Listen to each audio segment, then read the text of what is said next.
داشتم مهمان داشتم.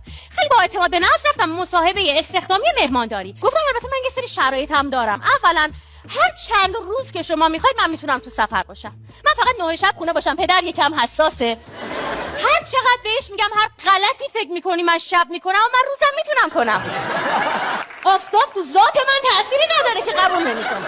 بعد اگر ممکنه من در طول سفر آنتن داشته باشم دیگه. برای خودم نمیگم اما مامان زنگ بزنه من در دسترس نباشم هواپیمایی رو سرتون خراب میکنه. این بچه‌ها هستن میارنشون سفر تو هواپیما دیدی؟ وای هی بچه داره گریه داره میکنه از همه جاش داره آب میاد مامانم لبخند میزنه. ببین بعد نمیدونم اینا چرا میارم مسافرت. هم خودش کوفتش میشه هم خانواده کوفتشون میشه هم من مهماندار کوفتم میشه. خب چرا این کارو میکنیم؟ بعد شما 3 سالگی بردم مشهد یادته؟ نه من نمیدونم بچه ونگ ونگ کنه مامانش بلد نباشه بهشون بگیره در هواپیما رو باز میکنم میگم بچه‌ها بیاید برید تو حیاط بازی کنید.